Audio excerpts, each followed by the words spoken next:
순복음 중앙교회를 섬기고 있는 진유신 목사입니다. 저는 시대의 징조를 분별하라는 제목으로 말씀을 드리려고 합니다.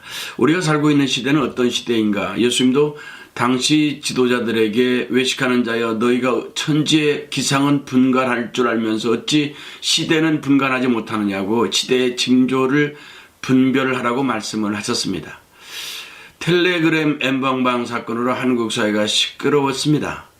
국민청원으로 판사를 교체할 정도로 국민 정서가 들끓고 있으며 충격적인 것은 주범과 핵심 조력자가 10대, 20대 젊은이였다는 점입니다. 지금도 그 수사는 진행 중에 있습니다. 이들은 어쩌다가 어린 여학생의 성을 착취하는 인면수심의 짐승이 되었으며 우리 사회의 악마이며 성 도착증 환자가 되었을까요? 이런 사회가 되는 데에는 그만한 사회적 원인이 있지 않았겠습니까?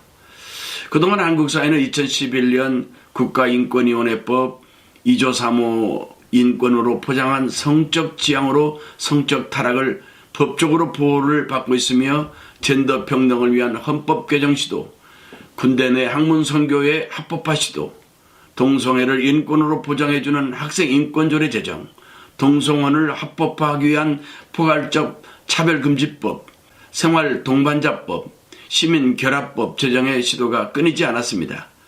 이처럼 정치인들은 소수 인권자들을 보호한다는 미명하에 청소년들을 도덕적 타락으로 내몰고 있는 것입니다.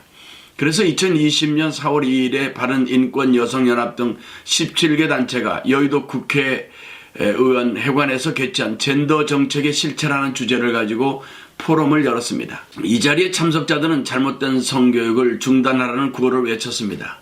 서구에서는 이미 전통적인 성구분이 성중립적 용어가 아니라는 이유로 아빠, 엄마는 부모 하나, 부모 둘로 남편과 아내가 파트너 하나, 파트너 둘로 불리고 있습니다. 이 같은 현상은 2000년 기독교 문화와 역사에 기반한 서구의 그 전통적이고 보편적인 가족관, 결혼관, 이성관, 성윤리, 자녀 교육관 등을 급진적으로 뒤집었습니다. 특히 성윤리는 위험 수위를 넘어 급기야 동물과 결합이나 성관계마저 법적으로 인정하는 지경까지 이르렀습니다. 어쩌다가 세상이 소돔과 고모라처럼 변해가고 있을까요? 그것은 지난 100년간 좌익이 성해방, 성혁명, 성정치에 기초한 젠더 이데올로기, 젠더 주류화 정책을 집요하게 펼쳤기 때문이라고 말할 수 있겠습니다.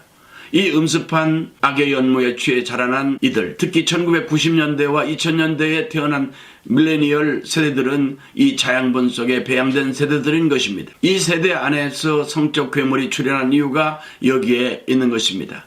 분명한 사실은 이 독극물에 물든 세대는 앞으로 더 심각하고 위험한 일을 거침없이 저지를 것이라는 점입니다. 우리는 앞으로 미래 세대에서 세 가지 특성을 확인하게 될 것입니다. 첫째, 인간 본성의 짐승화 현상입니다. 21세기는 이성보다 본능을 더 추구하는 인간상을 양산할 것입니다. 이유는 종말의 인간들이 지독한 자기 사랑에 빠질 것이기 때문입니다. 이미 성경은 디모데후서 3장에서 종말형 인간들에게 나타날 현상을 다음과 같이 말씀하고 있습니다. 너는 이것을 알라. 말세에 고통하는 때가 이르러 사람들이 자기를 사랑하며 돈을 사랑하며 자랑하며 교만하며 비방하며 부모를 거역하며 감사하지 아니하며 거룩하지 아니하며 무정하며 원통함을 풀지 아니하며 모함하며 절제하지 못하며 사나우며 선한 것을 좋아하지 아니하며 배신하며 조급하며 자만하며 쾌락을 사랑하기를 하나님 사랑하는 것보다 더하며 경건의 모양은 있으나 경건의 능력은 부인하니 이 같은 자들에게서 내가 돌아서라고 했습니다. 이 종말형 인간들은 자기 사랑을 위해서는 무엇든지 할 것입니다. 이를 우려한 미국의 젊은 보수 논객 벤 샤피로는 최근 저서 역사의 오른편에서 이성과 도덕은 어떻게 서구를 위대하게 만들었는가라는 질문과 함께 진정한 보수의 가장 큰 특징이 도덕과 이성임을 강조하고 있습니다. 도덕성과 이성의 회복이 사회를 지키는 과제임을 지적한 것입니다. 보수의 가치는 하나님의 계명에 따라 정의를 세우는 것입니다. 어머니 뱃속에서 태어난 같은 형제라도 정의편에 서 있지 않으면 원수가 되고 적이 되는 것입니다. 그래서 예수님께서 다음같이 말씀하셨습니다. 마태복음 10장 34절로 39절에서 내가 세상에 화평을 주러 온 줄로 생각지 말라. 화평이 아니요 검을 주러 왔노라. 내가 온 것은 사람이 그 아버지와 딸이 어머니와 며느리가 시어머니와 불화하게 하려 함이니 사람의 원수가 자기 집안의 식구리라. 아버지나 어머니를 나보다 더 사랑하는 자는 내게 합당하지 아니하고 아들이나 딸을 나보다 더 사랑하는 자도 내게 합당하지 아니하며 또 자기 십자가를 지고 나를 따르지 아니한 자도 내게 합당하지 아니하니라. 자기 목숨을 얻는 자는 잃을 것이요 나를 위하여 자기 목숨을 잃는 자는 얻으리라. 이처럼 부모 형제라도 주님 안에서 말씀으로 하나 되지 못하고 사상이 다르면 이처럼 원수가 되는 것입니다. 장차는 사람이냐 짐승이냐 하는 짐승이 다스리는 시대가 올 것인데 이 짐승이 세계를 통치할 때 권력이 정의가 되어 가장 강력하게 사람들을 통제할 것입니다. 미래 세대의 특성 중 둘째는 무신론의 절정화입니다. 지난 100년간 서구 세계는 탈기독교를 위해 몸부림쳤습니다. 그런다고 인간의 본성인 종교성이 사라지겠습니까마는 그동안 인간은 하나님의 자리를 다른 것으로 대체하려고 시도를 계획적으로 그리고 지속적으로 해왔습니다. 하지만 그것은 수포로 돌아갈 것입니다. 하나님께서 시편 2편 1절로 6절에서 어찌하여 이방 나라들이 분노하며 민족들이 헛된 일을 꾸미는가? 세상의 군왕들이 나서며 관원들이 서로 꾀하여 여호와와 그의 기름 부음 받은 자를 대적하며 우리가 그들의 맨 것을 끊고 그의 결박을 벗어버리자 하는도다. 하늘에 계신 이가 웃으시며 주께서 그들을 비웃으시리로다. 그때에 분을 바라며 진노하사 그들을 놀라게 하여 이르시기를 내가 나의 왕을 내 거룩한 산 시온에 세웠다 하시리로다. 하지만 밀레니얼 세대도 이 점에서 앞으로 지독한 무신론자가 될 것으로 보인 것입니다. 이는 역으로 지독한 우상 숭배자가 됨을 의미하는 것입니다. 그렇게 될 때 우리 사회는 어떻게 될까요? 이미 성경에서 답을 주고 있는 것입니다. 인간은 하나님을 모를 수가 없는데 모르는 것처럼 사람이 살아갈 때 소돔과 고모라와 같이 노아의 때와 같이 인간의 타락을 말씀하고 있는 것입니다.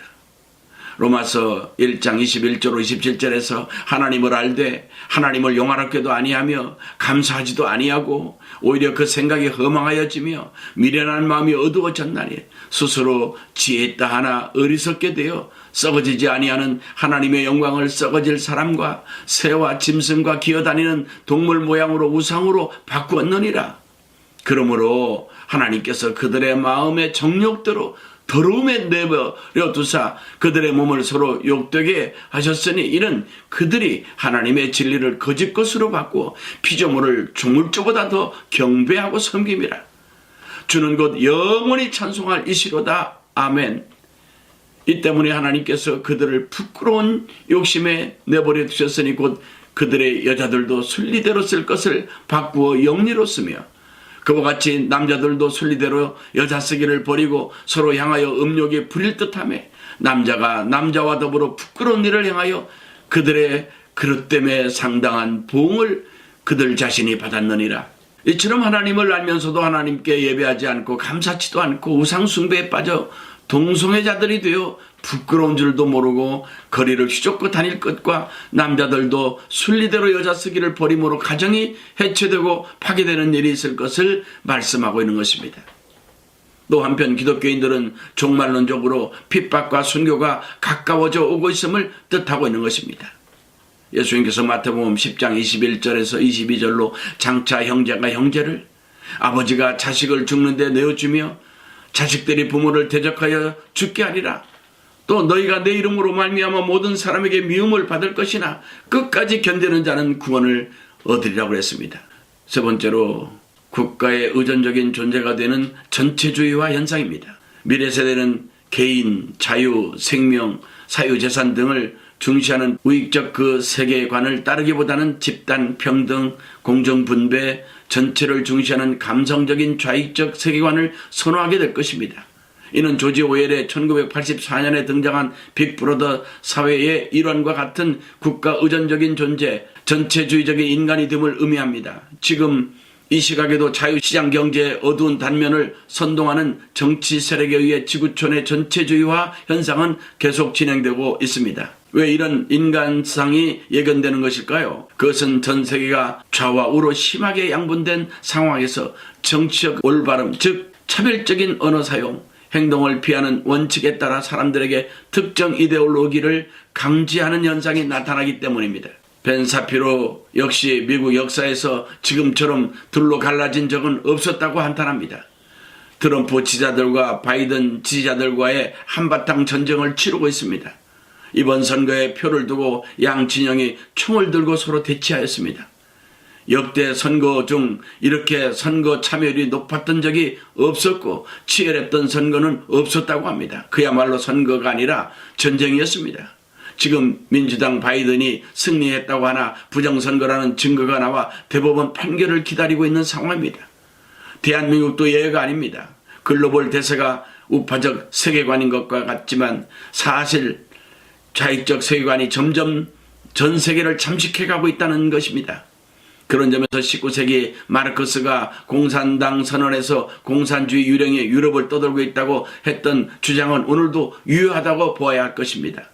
아니 어쩌면 제2의 르네상스를 누리고 있는지도 모르는 일입니다. 우리 크리스천은 동성애 배후에 공산주의 사상이 어떻게 작동해왔고 어떤 결과를 낳았는지 철저하게 분석해서 어떻게 대처해야 될지 냉철하게 준비해야 할 것입니다. 호세아 선자는 나라의 멸망은 여호와를 아는 지식이 없어서 멸망한다고 했습니다. 호세아서 4장 6절로 내 백성이 지식이 없음으로 망하는도다. 내가 지식을 버렸으니 나도 너를 버려 내 제사장이 되지 못하게 할 것이요 내가 내 하나님의 율법을 잊었으니 나도 내 자식들을 잊어버리리라. 호세아서 6장 3절에서 그러므로 우리가 여호와를 알자 힘써 여호와를 알자고 외쳤던 것입니다. 미가 선자는 사람이 어떤 선의 기준으로 살아야 되는지를 말씀했습니다. 미가서 6장 8절에서 사람아 주께서 선한 것이 무엇임을 내게 보이셨나니 여호와께서 내게 구하시는 것은 오직 정의를 행하며 인자를 사랑하며 겸손하게 내 하나님과 함께 행하는 것이 아니냐. 하나님께서 우리들에게 요구하시는 것 첫 번째가 오직 정의인 것입니다.